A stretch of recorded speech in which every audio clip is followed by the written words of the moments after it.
because rock and roll is only real rock and roll when it's hard hitting. Yeah. And that usually means loud. It has to be loud. And now you play loud, obviously. Yeah, real loud. The other guys in the band don't come over to my side of the stage. They claim to lose extra weight when they go in front of my amplifier. I like it loud. I still play ridiculously loud, but I get my amplifiers on the right side a lot, so they're hitting my plugged ear. So I'm okay. I can still hear a deer coming up behind me, and I can still hear Rocco in the middle of the night, and I can still hear the important things. What you want to hear. I think so. And we're talking about, family and everything, and cheating. You never cheated on your first wife? I know you wouldn't cheat on the second, because I saw we're going to bring it out. Not only that, but I taught Shemaine how to shoot, and I'm not going to do it. But no, if you want to get into that, I consider that pretty damn personal, pretty deep. Well, I'll go ahead and comment. Nobody watches the show. It's a little show. Yeah. Well, think of me as just a friend you're talking to over a glass of water, Yeah. Humans go through all kinds of roller coaster rides, and when I was on some of the roller coaster rides, I made mistakes, and I think that's part of the reason that the first marriage went bad. Yeah. Only part of it, but I'll never do it again because I found the queen of the forest. How'd you find her? It's kind of a funny story. I do a radio show in Detroit every fall, on my own radio show, and boy, it's cool. And I go down and I basically do what I want, how I want, when I want, where I want, if I want, because it's Ted's world. And when I go in, I kind of rule the whole place, and it's kind of cute. And these guys were warning me, Ted, when you go in the station this week, you're not going to believe this babe that's doing the traffic report. Man, you're just not going to believe it. And I'm going, yeah, like I need another babe. Right. So I went in, and I was amazed. She was a beautiful girl, but again, I'm going, who needs him? I did my radio show, but again, the human connection comes. She was a lady. She was smart. She was gorgeous. And I tried to dismiss all that, but you can only dismiss it so long. She brought my coffee perfect. She couldn't keep her hands off me. No, she was a lady, and I was a gentleman, and bingo. And we should bring her out with your baby, okay? This is your wife, Jermaine. This is Shemaine and Rocco. We just celebrated 2 years ago. And Rocco. All right.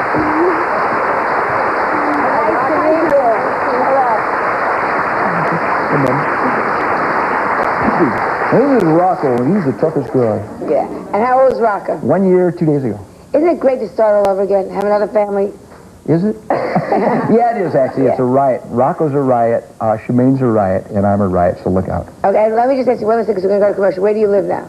Michigan. Michigan. You still live outside of Detroit? Yeah. Way boondocks. Wait, we'll talk about that when we come back in a moment. So we'll be back in a second. Stay with us.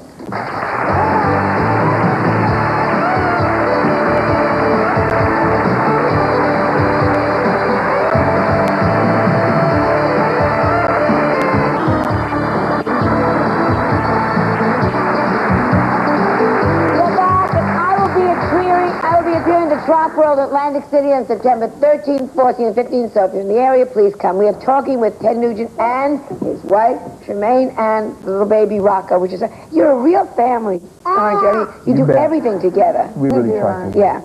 Do you hunt? You love to hunt. Well, yeah, it's been my life, all my life. I supply my family with all the meat that we eat through my hunting. We've never bought any commercial meat ever. How does it taste? Does it taste differently? It's wonderful. Every year, well, first of all, it has to be handled right, and you have to approach it right. But every few years, I have a physical, and the doctors are always amazed at what shape I'm in. I'll be 43 in December, and they ask me what kind of diet I'm on, and I say I eat good stuff. I eat stuff that I kill myself with no fat and cholesterol, and it's all naturally grown, and it's cool.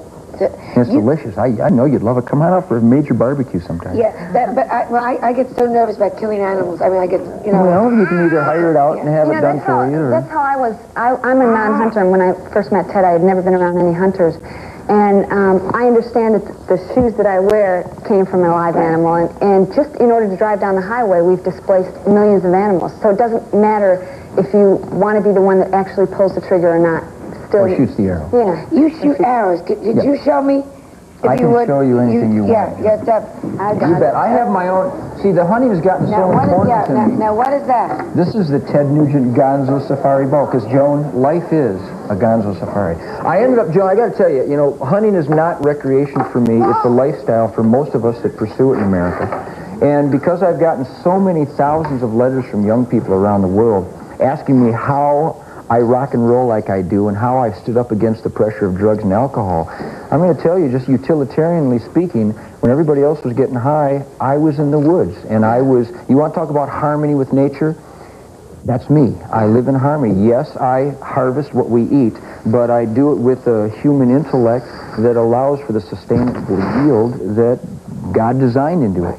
And I publish my own bow hunting magazine. I have a Ted Nugent World Bow Hunter organization that's pushing 6,000 members of dedicated conservationists who love the incredible challenge of bow hunting. Come show us how you bow hunt. Let's do it. You got any critters around you need whacked? There's I have a couple of people I don't like, but they're agents. So let's just... I have a special arrow for them. Well, basically, it's archery. I hunt with the bow and arrow, which doesn't mean you kill very much, right, because the challenge is extreme. But I don't know, there's a romance to the flight of the arrow. And these are aluminum arrows, and this is a compound bow, but it still has to be drawn by a person. And behind you, no offense. That's a good idea. I know you know what you're doing. Now, I know there was a bullseye there before. Now, the big thing about archery is that it is a challenge, and I've got to literally leave the Joan Rivers show right now. All right. And concentrate here. And we have Hussein's picture up there. Yes, and God knows he needs to meet Ted. Yes. And you'll be just fine, sir. Relax. Hey, I got to concentrate here. Rocco, please. All right, you just concentrate. Okay, where'd you like me to hit him, Joan? I guess between the eyes. Okay.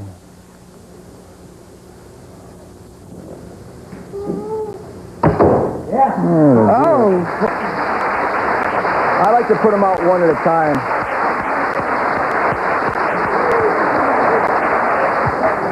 We'll make sure he sees no evil, huh? Which means never looking in the mirror. Oh, that's incredible. Is this fairly heavy? Well, it's not real heavy. It's loaded up for a hunt because it's got a quiver of arrows on it. I know I should really say I want to try it, but it gets me too nervous. Well, I'll tell you what. You just try to pull the string back. Please. Oh, yeah, right. It's you and me, Joan. Yeah. Giddy up, giddy up. Ha. Get that bed bug. Bow. I thank you so much for being on. A pleasure meeting you. That's just very much. Thank you so much. Thank you, Rocco. And we'll be right back with a woman who has a very special calling. A nun who runs a massage parlor. Figure that one out.